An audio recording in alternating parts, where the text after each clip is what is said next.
Queridos, a paz do Senhor Jesus Cristo, aqui é o presbítero Justino Barbosa, seja bem-vindo ao nosso canal Cristão em Questão. O tema que nós iremos tratar hoje é sobre louvores. Por que hoje os nossos cânticos estão um pouco seculares? Por que os nossos cânticos, os louvores congregacionais mudaram tanto? Bom, se você não é inscrito em nosso canal, aproveita para já se inscrever. Também ative o sino das notificações para que você possa estar recebendo nossas mensagens. E deixe o seu like nesse vídeo, se você gostar, se edificar a sua vida espiritual. Bom, talvez você já deva ter percebido que os nossos louvores ao longo do tempo, principalmente no momento de atualização, de modernidade que nós estamos vivendo, o século XXI é um tempo de novidades, é um tempo que o evangelho tem mudado, tem se transformado. Então, com certeza, você já deve ter percebido que os nossos louvores também sofreram com essa mudança, com essa inovação. Se você possui uma harpa cristã como esta aqui, e se você já comparou os louvores da harpa cristã com os hinos que são cantados e entoados hoje, você já deve ter percebido uma diferença bem distante. Os louvores da harpa cristã são louvores antigos que foram inspirados pelo Espírito Santo na vida de pessoas que estavam vivendo momentos e que esses momentos geraram louvores.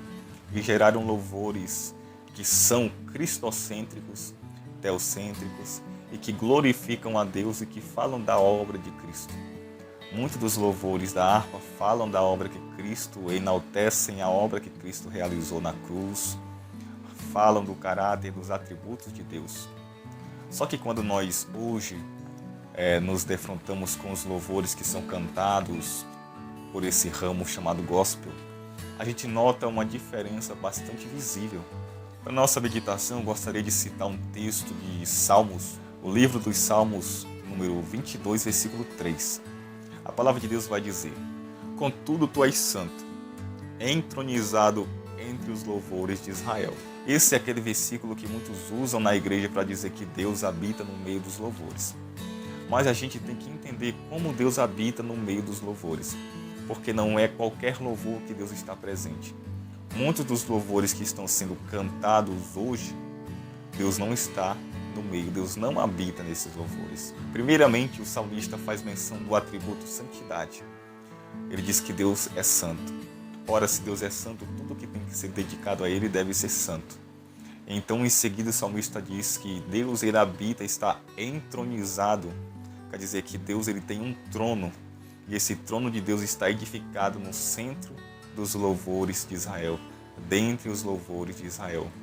Isso quer dizer que o centro da adoração, o centro dos louvores que eram feitos, que eram inspirados pelo salmista, esses louvores giravam em torno de Deus, dos feitos e dos atos heróicos de Deus e dos atributos de Deus. Se você já alguma vez já se aventurou pelo livro de Salmos, deve ter percebido que Salmos são orações em forma de cânticos e que esses cânticos, eles sempre enaltecem a Deus. Muito pouco aparece a figura humana, mas sempre enaltece a misericórdia, a bondade, todos os atributos de Deus e os atos heróicos de Deus. E Deus, ele era o centro dos louvores de Israel, dos salmos de Israel. Deus era sempre o centro, estava entronizado. O seu trono era os louvores de Israel. Deus estava entronizado, estava assentado, era cantado nos louvores de Israel. Então, todos os atos de Deus que Deus fez por Israel, desde o Êxodo, desde o Gênesis da criação, até os dias de Israel, eram cantados, eram entoados em forma de cânticos. Nesse sentido, Deus habita no meio dos louvores, Deus está entronizado. Então, para Deus estar hoje, para Deus habitar hoje no meio dos nossos louvores, Deus, ele precisa ser o centro. Deus, ele precisa estar entronizado, tem que ter o seu assento, o seu trono em nossos cânticos, em nossos louvores.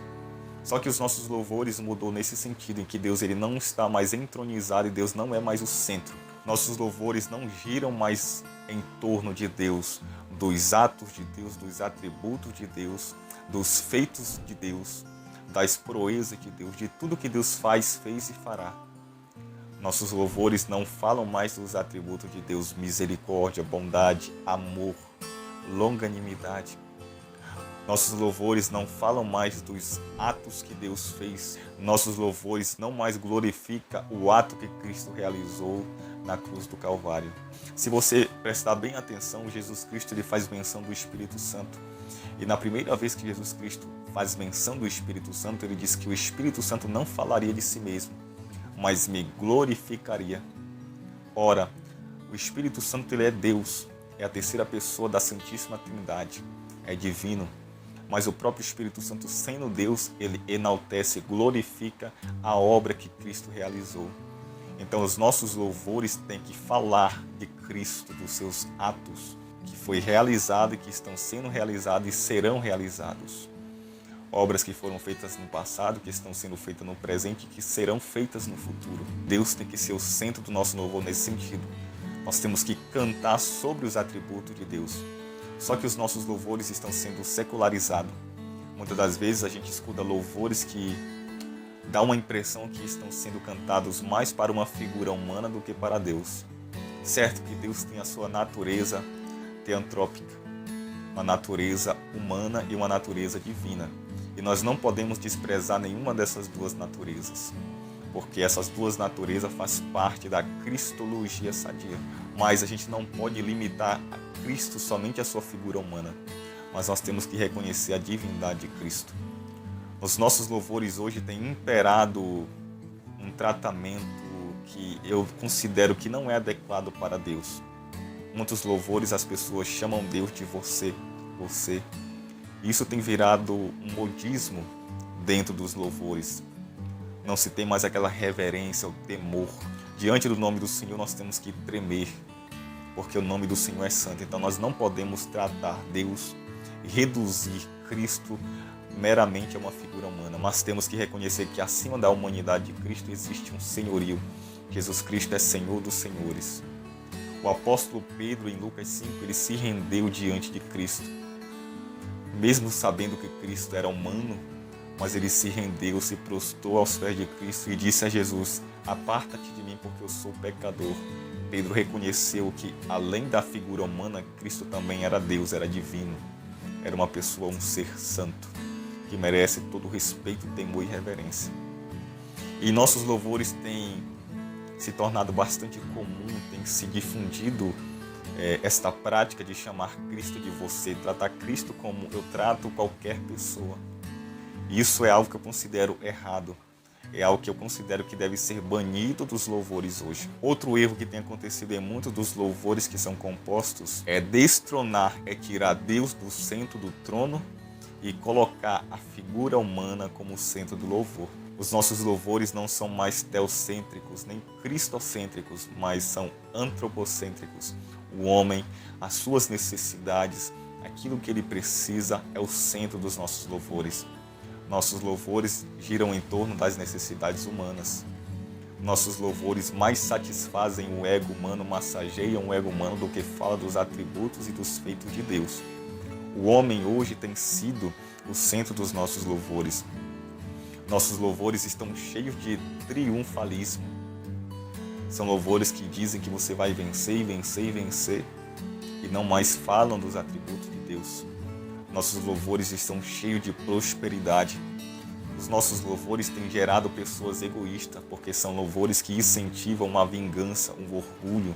São louvores que dizem que você vai estar diante dos teus inimigos, Deus vai preparar uma mesa e os teus inimigos vão ficar aos teus pés. Deus ele não quer gerar pessoas egoístas por meio dos louvores, mas pessoas humildes. Jesus Cristo disse: aprendei de mim que sou manso e humilde de coração. Nossos louvores têm que ensinar humildade e não gerar pessoas soberbas, orgulhosas, egoístas, mais amantes de si. Mas é isso que os nossos louvores hoje que estão sendo cantados têm gerado. Medite na letra dos hinos da harpa cristã, que você vai perceber que são hinos puros, hinos que falam verdadeiramente de Deus. Então, você que é cristão, eu não vou aqui proibir, porque eu não tenho essa autoridade. Eu não quero aqui proibir, dizer para você parar de ouvir os louvores que são cantados hoje, mas que você venha examinar bem. Primeira coisa que você tem que examinar: Deus é o centro desses louvores? Deus está entronizado nesses louvores que têm sido cantados? Segunda coisa que você tem que analisar: esses louvores transmitem reverência e temor a Deus? Terceira coisa que você tem que analisar: Esses louvores te edificam, te faz crescer espiritualmente. Quarta coisa que você deve analisar: esses louvores são antropocêntricos ou são cristocêntricos? Esses louvores giram em torno de você, das suas necessidades, daquilo que você precisa? Ou esses louvores geram glorificação a Deus, aos seus atributos e aos seus atos? Tudo, irmãos, tem que ser analisado. Se até as profecias, elas têm que passar por um crivo, quanto mais os louvores. Os louvores devem conter uma teologia sólida, uma teologia sadia. Então, analise bem os louvores que estão sendo entoados. Se você considerar que os louvores que você está ouvindo se encaixou no que eu falei, que são louvores que Deus não está entronizado, são louvores que geram egoísmo, são louvores em que o homem é o centro, são louvores triunfalistas, então você deve deixar de ouvir esses louvores. Ouça louvores que edificam, que glorificam a Deus, que falam de Deus e dos seus atributos. Então hoje é essa mensagem que eu gostaria de deixar nesse vídeo, em face dessa modernidade, dessa modernização que tem atingido a igreja e dos muitos louvores que têm surgido em nosso tempo, que muitos não glorificam a Deus, que muitos Deus não está entronizado, Deus não é o centro. Nós precisamos disso como um alerta para essa geração nova que está chegando, que tem pouca sabedoria nessa área, que tem aderido a essa modernidade, esse novo estilo de música, de evangelho, de louvores que tem surgido. Tome muito cuidado, examine bem. Nós temos que examinar tudo. E aquilo que é bom, que é louvável, que glorifica a Deus, a gente tem que reter. Que Deus possa abençoar a sua vida. Até o nosso próximo vídeo. Não se esqueça de inscrever-se no nosso canal, deixar o seu like e ativar o sino. E nos aguarde até o nosso próximo vídeo. Que Deus em Cristo possa te abençoar. Amém.